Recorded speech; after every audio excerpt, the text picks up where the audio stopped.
From religion to wrestling, gumbo to grits, politics to poetry, and all things Southern in between, this is Take on the South. Produced by the Institute for Southern Studies and hosted by the College of Arts and Sciences at the University of South Carolina, Take on the South examines the highs and lows of the American South, examines the truths and fictions of the country's most distinctive region, and picks the brains of some of its most accomplished students. To understand the South, you need to take it on, and that's what we'll be doing. Join us as we take on the South.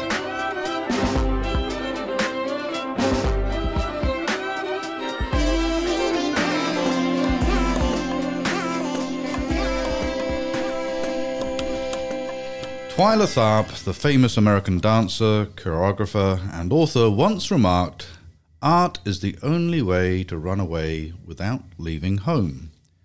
But what is home when it comes to art? Can art be indexed to a certain place, a particular location in which it was produced or imagined? Do the memories of a place, the lived experience of the artist, show through, inform, and shape the art? If so, is there a distinctly Southern art? What is it? Does gender, race, age of a Southern artist, however defined, matter? And if it does, why? Joining us today to help answer these questions and explore the work done by Southern artists, especially black Southern artists, is Abbe Schriber, Assistant Professor of Art History and African American Studies in the University of South Carolina School of Visual Art and Design, and also the Department of African American Studies. Abbe earned her PhD from Columbia University in Art History and Archaeology. She focuses on 20th and 21st century art, performance, and material culture of the African diaspora. Her research has been supported by fellowships from the Metropolitan Museum of Art and the Smithsonian American Art Museum. She is currently working on a book about David Hammons and the network of interdisciplinary African American and Afro-Caribbean artists. Abbe, welcome to Take on the South. Thank you for having me. Our pleasure. This is something that I've been itching to do for a while because I don't know a lot about art generally, and I'm very interested in the connection between place and artistic production, also artistic consumption, right? We'll get to that. Who buys it and why? But before we get into the kind of guts of the conversation, just tell us where you're from and how you came to study what you're studying. Sure. So I am from Cincinnati, Ohio, which itself kind of inhabits an interesting position, you know, sort of in the Midwest, but really on the Kentucky border on the Ohio River. So Cincinnati was often the first place, right? A port of entry for fugitive slaves attempting to attain their freedom. And that wasn't necessarily in my head when I was growing up. I mean, those histories get passed down and are learned to a certain extent. But I think for me personally, I was trained as a specialist in African American art and art of the African diaspora, meaning, you know, I'm trained within the field to teach and study artists of African descent from the 17th century forward. And even though I focus on contemporary art, meaning the way that I see it, really late 20th century to the now, to the present, many of the artists I'm looking at reach toward the South and toward the material culture, the vernacular art and architecture, the kinds of folk configurations of art and sculpture that they either saw growing up on their visits down to see family in the South, or that kind of loom large in the imaginary more broadly of a kind of Black American culture. Right, interesting. And I want to circle back on all of those really good points you've just made because they speak to access towards the South. You use the word toward, they're looking toward. And I'm just really curious about what that does in terms of Southernness. But before we get to those specifics, educate me, all right? Tell me about how scholars, either in the past or today, or preferably both, have framed the idea of Southern art specifically. What makes it Southern? How have they gone about this? And how have they changed their positions over time? Well, Southern art in and of itself does not necessarily have one strict definition. The definitions have changed over time. I mean, I think the most obvious way that scholars have approached it is geographically. So thinking about the original Old South, but you know, even these have discrepancies, right? The slaveholding states versus the states that seceded from the Union, the states that encompass the Deep South versus the Bible Belt versus the Black Belt, right? So there are all these ways of delineating what is typically understood as the United States South, right? And that has historically been understood within a broader landscape of American art as regional, right? So actually Southern art in studies of art produced in the United States has been kind of on the periphery, subordinated really to histories of art making that really have the Northeast as their nucleus. Gotcha. Which is quite similar in many ways to the literature of U.S. literature with a Southern outlier. Was that true, Abbe, before the Civil War? I mean, was there such a thing as Southern art that was recognized as Southern art and valuable, or was it still always subordinated? In other words, I'm wondering what impact the Civil War had. You know, the victors get to write the story. Do they also get to do the art? Well, I think what's interesting about that is, you know, nowadays when we think about Southern art of the South, some of the more topical and controversial and provocative elements of memorials and Confederate statues and the icons such as the Confederate flag that are clearly racist emblems of a Confederate past, that dominates our understanding of, you know, a visual landscape for Southern art. But that, first of all, has to be understood as actually occurring largely decades after the Civil War itself, right? So the ways in which the Civil War became memorialized as part of this, you know, lost cause ideology, and, you know, for people that may not know what that is, a kind of valorizing of the Civil War as being fought over states' rights, quote unquote, versus the right to continue enslaving people of African descent. So, you know, the idea that the landscape of public art and memorialization developed right at that moment of the Civil War is actually not true. All of those types of ways of thinking about the Civil War actually occurred many decades later. So the Civil War itself, I mean, in picturing the South and contributing to a Southern art certainly had a major impact. I'm not sure whether American art as a field embraced it until very recently, in fact. So, I mean, if we even think to Black American contributions to art of the postbellum era, you know, we can think about photography in particular as having a major impact, and that's a huge part of the story of both African American art and Southern art, quote unquote, which are really entwined, in my opinion. Can we dig a bit deeper into this sort of postbellum African American photography in the South? How can you give us some examples of this, and who was doing it, and how common was it? And where do you find it? I mean, where is it today? Yeah. So, I mean, I may qualify this actually by saying, you know, some of this photographic material may not in and of itself have taken place in the South, but represented, I mean, there is that, but it also represented figures who had a close connection to the South and who advocated, of course, for emancipation. So Frederick Douglass, for example, being, you know, the most pictured man in the United States in the 19th century. You have even his sons who are part of the 54th Massachusetts Regiment. So that's Massachusetts, but that regiment fought in South Carolina, actually.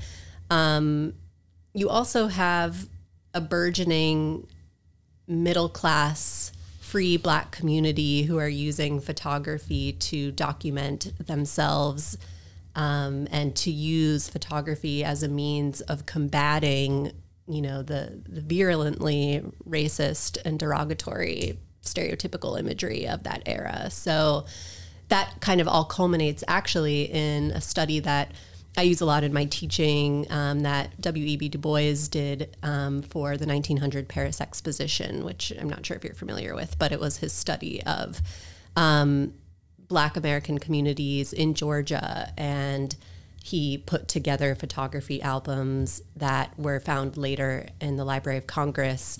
But these albums, hundreds of photographs of a range of so-called types of Black Americans, usually, I think, around the Atlanta area.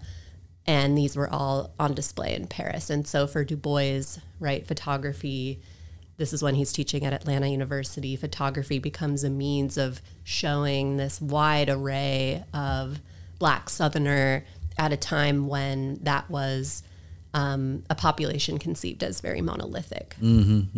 So this is fascinating because it seems to me that this peripheral South to the larger American art narrative suddenly becomes a bit more centered, courtesy of the activities of African Americans who may not be from or in the South, but are trying to capture something about it. And it becomes international, I mean, in the example you just gave. So it's a kind of, not mainstreaming necessarily, but an expanding of what Southern art means and incorporates. Would that be fair? Absolutely. Interesting. Okay. Did that emphasis on African American photography about the South, did that continue through to the 20th century? And is it still vibrant today? I think so, yes. There is, photography is not necessarily my immediate focus, but there's certainly a huge emphasis and interest on photography in the ways that it can represent or misrepresent the South. It, especially during the WPA era, I would say in the 1930s, became a means of documenting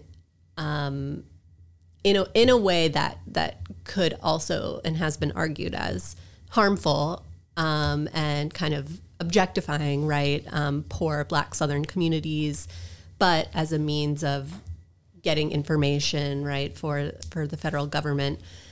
But Black artists have used photography to kind of flip those perceptions on their heads. I'm thinking too of someone like Richard Wright, who collaborated used some of those photographs for a photo text that he did in the 1940s. There's also, moving up to the contemporary, someone like Dina Lawson, a contemporary photographer who has a major exhibition at the High Museum in Atlanta right now, and whose images have been, are provocative, but have been, I think, integral to portraying a rich imagery of Black working class Southern folk, as well as a hip hop culture and a kind of cosmopolitan array of figures inhabiting the South. Yeah, and I think, not that I know a great deal about this, but some of the sort of pioneering work was done by people like Cecil Williams, who essentially documented through photographs the civil rights movement in South Carolina. And it took a certain courage too, because he's taking photographs of things that people don't want to be photographed.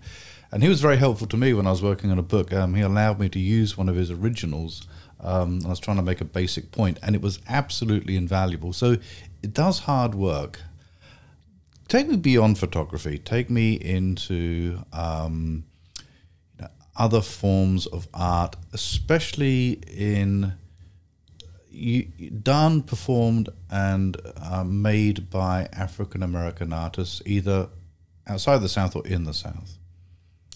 Yeah, so I think another form of art making that comes to mind for people when we think of the South is material culture and decorative arts. And this is in part because while, reaching back to what we were saying earlier, Southern art has been peripheralized in a broader history of U.S. art. That was in part because of just less access to the types of academies and centers and training and materials. But functional arts really flourished here, both by white and formerly enslaved and enslaved artisans and free Black artisans, and in particular thinking about quilting, basketry, woodworking, furniture making.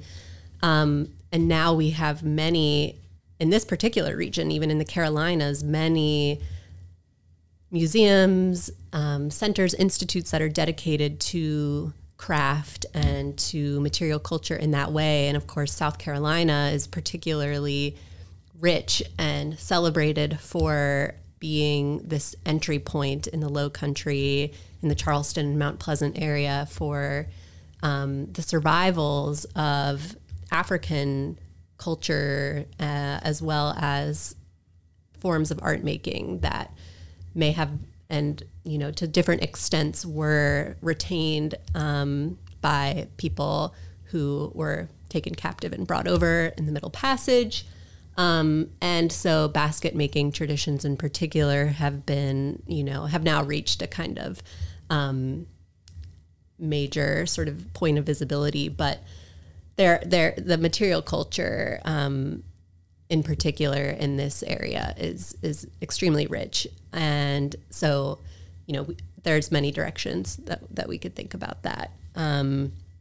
Additionally, we could think about art made by people who are not necessarily trained in academic institutions, right? So this almost, becomes a little bit of a cliche at this point to think about the South as solely limited to, people who are not trained in the fine arts. And I don't want to continue that cliche. I mean, of course, so-called folk art and material culture have a sort of outsized presence here, but they're not the only kinds of art making that define the South. Is that one of those kind of stereotypes that's been foisted on the South? It is kind of more folk art, more material culture. Is that one reason why it remained kind of peripheral to the fine art conversation? I think so, because for a very long time, in histories of art of the United States, fine art, histories of art, this is a huge generalization, but widely, right, functional art is not necessarily prioritized, and is not seen as, being engaged with on a higher level, right? That is engaging the higher faculties of contemplation and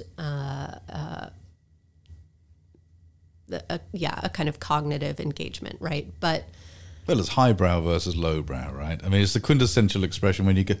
It's what the English said about colonial efforts to do art, right? If they were colonial by definition, that they were aspiring towards this larger cognitive function, but fundamentally, it was not highbrow. And this then replicates itself in the United States, and the South becomes the more functional. Although there are exceptions to that, of course. There are well-known Southern artists. Right. But for the most part, if I understand you correctly, is that perception and that reframing of the South as kind of lowbrow, functional folk. Yes. Okay. Right. Thanks for bringing me back to that. So yes, exactly. The South has this reputation, or is sort of construed or perceived as being more backwards or backwater country folk. So right? the art actually reinscribes this larger conceit about the South, right? I don't think that's true. I think that it's how the discourses and the kind of scholarship of art history framed it to fit within those parameters. But I think digging deeper and really training new perspectives and frameworks onto the work of folk or visionary artists, artists who are continuing traditions passed down and taught to them through generations of women, of family members, right? You can think about quilting, that it's not correct necessarily to say these are self-taught artists either, because they're working within very deeply learned patterns of mentorship that are simply just not necessarily prioritized, right, within academic institutions. And some of these, you know, there are schools and institutions that are actually dedicated to craft, interestingly, that I'm only just learning about. In Berea College in Kentucky, there's a very widely respected craft school and a very kind of meticulous passing down of, you know, that Southern Kentucky Appalachian kind of craft. And so there are also these, it's also not totally correct to say that the institution or academic institutions are completely separate from craft, right? So so these things do overlap in ways that are more complicated than they've often been given credit for. So if I hear you correctly, there's been a kind of happy dissolution of that kind of ownership of what is art, what's proper art, and it's, you know, it's been returned to, and with a recognition, and this is fascinating to me, that the past, family connections, parents, grandparents, they are teaching art in a way that would not be normally done in a formal art school. But there is a recognition that this is a valuable education. This is a different kind of artistic education, right? Yes, but really only very recently. Okay, when did that start? When did the canon begin to crumble? Well, again, it depends on who you're talking to and which canons, right? Because another work that I use frequently in my classes, and I should say that I do teach a class that began as being called Art of the Black Diasporic South, that I can unpack, but that I'm sort of simplifying to just being Black art in the South in the future. But a kind of core artwork that we examine in that class is the film Daughters of the Dust by Julie Dash, right? And that film came about, Dash started writing and researching that film in the early 80s, even though it didn't see feature film release until the early 90s. But when she began writing and researching it, it was at a moment when Black women writers and visual artists were actually re-engaging with Gullah cultures in particular as a means of reclaiming, resituating, and reanimating and articulating a claim to Southern Black ancestral heritage, and women in particular being able to find a kind of Black feminist theorization or self-determination within that. So you have Polly Marshall, you have Gloria Naylor, you have Alice Walker, of course. Alice Walker's In Search of Our Mother's Gardens being, you know, a crucial text that we think about in that class. And then all of that sort of culminating really in the late 80s with Toni Morrison's Beloved, right? Which then becomes this kind of text for this movement. And so for some people, you know, this kind of interest in the South and the passing down and genealogies of art making in that way have always been at the forefront. But more recently in the art world, so talking about art museums, contemporary gallery shows, catalogs, books, right? That I would say really in the last 5 or 10 years, it's very recent this type of knowledge, this type of work is being shown, collected. You have the Souls Grown Deep Foundation, which I don't know if your listeners might be familiar with, but this was a major foundation that collected, and again, very controversial in terms of its patronage of Black Southern artists working outside of academic systems, but ended up forming an amazing collection of work by those artists that then was gifted very recently and dispersed among several major museums. So the Metropolitan Museum of Art, for example, now has this cache of amazing works by Black Southern artists, so-called folk artists. So that was able to be put on view. And when was this? I want to say this was around 2016, 2017, 2018. So it's in that window of very recent, 5 to 10 years. Yeah, right? yeah. I knew there was a reason we're having this conversation because it struck me that something interesting is happening, but I couldn't quite put my finger on it. Let me ask you a question. That's a very simple question. I don't know if there is an answer. What's at stake in characterizing something as distinctly Southern art? What does it matter? It's a great question. It is deceptively simple. A bit like me, really. But I'm just very curious about this because, and we could say that, we could apply that question to history, on literature. I mean, what's at stake in the art world, for argument? Let's narrow it down a bit. Does it matter? It does matter. And we don't necessarily, we can talk about it on a higher level because I think whether it's the art world or the literature world, there is also, I think in literature, a renewed attention to how we define and shape and perceive the South. I mean, you have Imani Perry's South to America, which again was very influential for this course that I'm teaching. And, that won a National Book Award. And similar to Perry, to Dr. Perry, for me, it is about the histories, the shared histories, the shared climates, geographies and topographies, and within those most kind of definitively shared histories of plantation slavery. And of course there's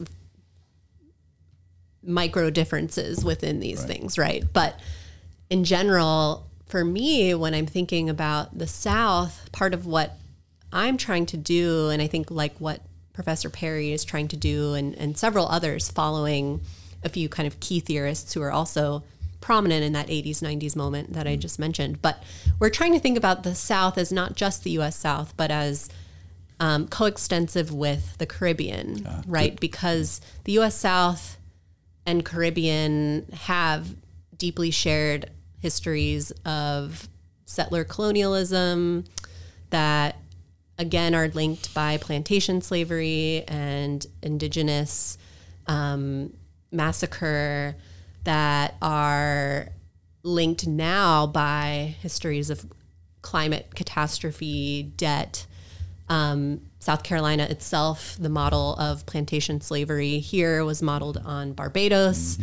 We can think about New Orleans as its own, kind of very complex climate that is describable within the kind of understanding of a Gulf South, but is indistinguishable from Haitian histories, from thinking about, the patterns of colonization there, and of course the development of Creole and Cajun cultures. So, thinking, I think, more expansively about the South is very much front of mind right now for people that are trying to define it. And the stakes of that are really traceable to these kind of political and social and economic stakes, where someplace like Houston or someplace like New Orleans, which continues to suffer and have, Black working class and low-income communities continue to be punished by the climate catastrophes that happen there. That in and of itself, you could make a map of how hurricanes and flooding repeatedly destroy and do not adequately, find repair in these communities. And so there is the broader stakes have everything to do with, I think, thinking about the South expansively in that way. Yeah, that makes perfect sense to me. And I think it's actually very healthy. And we will be talking about this in another podcast on, can we reliably just think of the American South as its kind of, Confederate constitution? And it's not. I mean, plainly it's not. It's prehistory. And if we ignore that Caribbean connection, we end up silencing a good chunk of Southern history. And it's fascinating to me that your particular field here, art, is reminding us of that connection and the perils of not remembering the connection. We lose a lot by forgetting that, don't we? Mm-hmm. Which brings me to your work on the diaspora South, right? I mean, this is really where you're coming from in your work, isn't it? I mean, it's kind of central to what it means to be an African-American or Black artist in the South, is intimately connected to places outside of the South. So tell me about I know you're working on this book about David Hammonds and a lot of other things. You've been very busy lately. Can you unpack some of this for us and tell us what you're working on and how it figures into this conversation? Sure.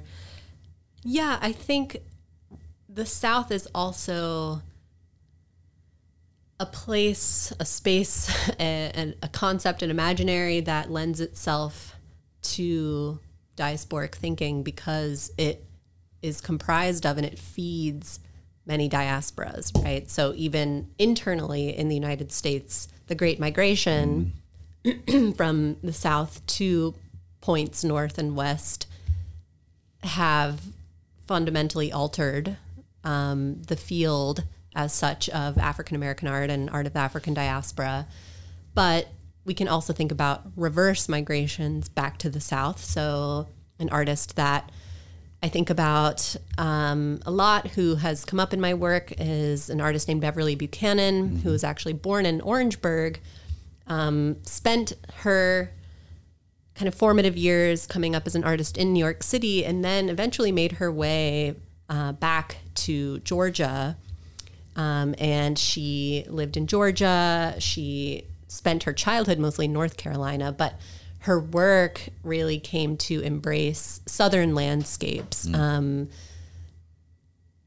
kind of literal landscape and climate and physical architecture, but also her kind of understanding of a social landscape, I should say, which, alters or changes how people conceptualize the South. Because, if you see, she built these incredible sort of small scale, what she called shacks, or what kind of became known as shacks, that were modeled after cabins and shotgun houses and the kind of vernacular buildings that you would see in a kind of rural Southern space. And she supplemented them with stories that she wrote and that were based on the lives and voices of people who resided in houses like that she had known. And so it gave life and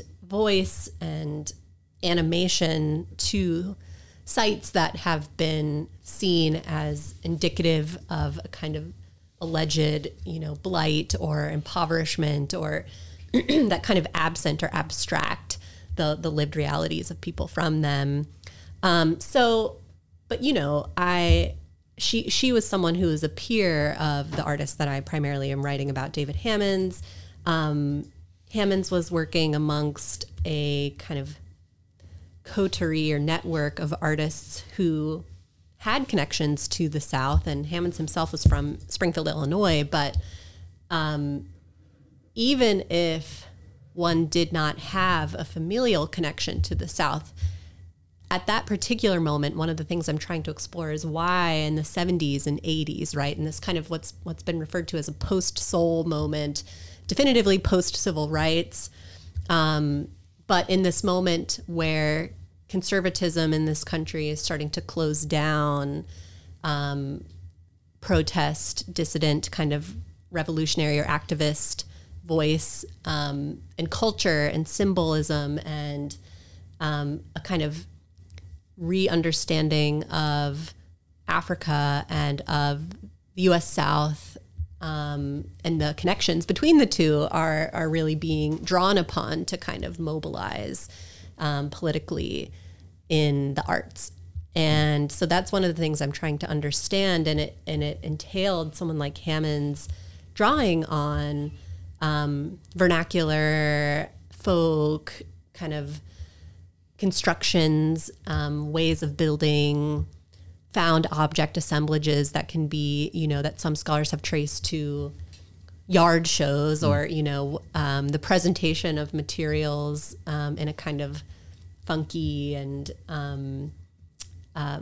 adorned way in one's home and outside of one's home. So all of these things, I think, are part of this desire to understand an ancestral connection on multiple levels, but that is not necessarily just about a kind of straightforward identification with it either. Sure. I just satisfy my curiosity here. I'm quite interested in the kind of genealogy of information and how it's passed down. Does Du Bois ever crop up in somebody like Hammond's thinking? Or is it just that was then, this is now? I mean, how does that genealogy work, if at all? Du Bois is kind of important to this conversation, as you said at the beginning. Has he been forgotten, or is he remembered, or is it implicit rather than explicit? I think what's interesting is that these artists are not necessarily making a one-to-one connection on any level in that way. They themselves, so many of the artists that I'm thinking about came out of actually Black arts movement kind of traditions, right? And then you can think about Black arts as having a broader connection to the theorists and the writers who were so instrumental to Black studies, who were shaping the field and were shaping ways of self-determining one's own image. What is interesting to me about this generation of artists is that they broke with the ways that someone like Du Bois, and then the later iterations that would follow, that they were not interested in a kind of straightforward, direct representational art. So no portraiture, no kind of mimetic realism, no figures even, right? They're using materials that would evoke perhaps Black Southern architectures, that would have this sensory relationship for the viewer, that would jog a memory or an association. And in another class I'm teaching, Du Bois, I should say, is, of course, continues to figure very broadly. And more recently, his forays into speculative, even futuristic or science fiction adjacent type of work, that is being picked up a lot more and being thought about. So someone like the brilliant historian theorist Saidiya Hartman has recently drawn upon Du Bois's turn away from sociology, right? So that his own disillusionment with this field and with ethnographic study, right, and its ability to portray Black life, that that does have a correlation, I think, to the artists that I'm interested in and am writing about, because how do you portray the Black South or a Southern art or Black art in the South, however we want to kind of frame it? How are artists doing that beyond simply representing or directly depicting or portraying images that can be directly ascribed to a Southern landscape or person? I have the distinct suspicion that we need to continue this conversation, because we could be talking about this all day. And I'm especially interested in Hammond's in particular, and his use of the body and the senses, the way to engage the viewer or even the listener, right? But I suspect that would take us down a different rabbit hole. Abbe, is there anything you'd like our listeners to take away from, this conversation? Perhaps, the kind of things that you tell your undergraduate students, like if you have to take one thing away, and nobody ever wants to take more than just one thing, but if you have to take one thing away, what was kind of the message from this conversation and your work?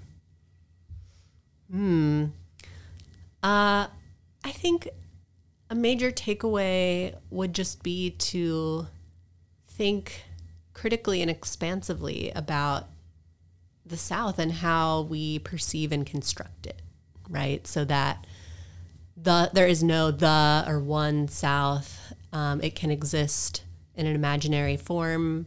It can extend beyond geographical borders, and to know and kind of recognize and uplift those who have been marginalized historically within how we define it, right? And who are actually integral to defining the South or Southern art. So in particular, Black artists and writers and makers, but also Indigenous writers and makers and ceramicists, and, thinking about the many people to whom South has belonged.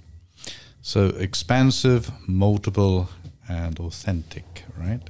Has to be true to its history, its multiplicities, and its texture. Professor Abbe Schriber, thank you so much for being on Take on the South. Thank you for having me.